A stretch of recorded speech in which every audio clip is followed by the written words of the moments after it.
disease can be contracted as the result of the overconsumption of certain foods, mainly meat, seafood, and alcohol.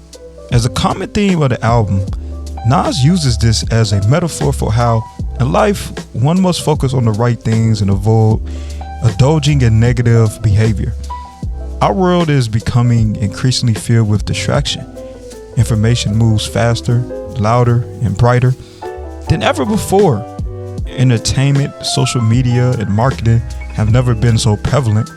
They beg for our attention and our focus. In so doing, our minds are diverted from more important work. However, these distractions are easy to notice.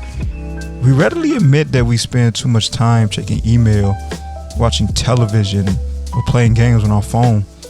After all, the battle plays out in front of us each day. For more detrimental to our lives are the subtle distractions that quietly surround us. They are not announced with blinking lights or beeping sounds. In fact, they have become so commonplace and ever present, we hardly even notice their existence.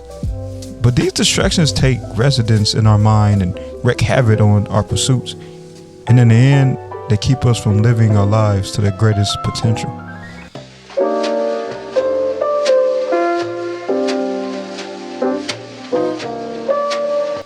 King's disease would affect affluent people as well, whether that's eating poorly, investing poorly, and having bad relationships, which leads to one's downfall. Nas touches on business and health throughout the project, but the theme he harkens on the most is love and relationships. On multiple songs, he tells stories of failed romantic relationships or how relationships work poorly within the Black community. Nas also touches on the struggles of the Black community as a whole throughout. King's Disease stands as an audio-visual achievement that bridges profound illustrative storytelling with soul-laden lyricism. Like anything else throughout Nas' renowned discography, the tracks on King's Disease are socially, culturally sound, coming from a place of wisdom that was built by the rapper's lifelong observations as he has evolved into the musical magnate of today.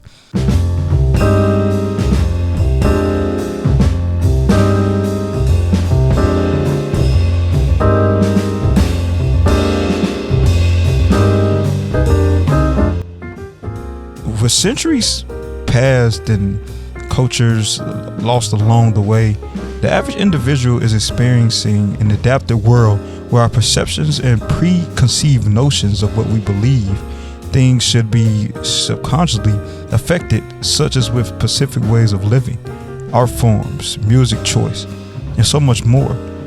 One can analyze this deeper through globalization, structural racism, and several other conduits of injustice.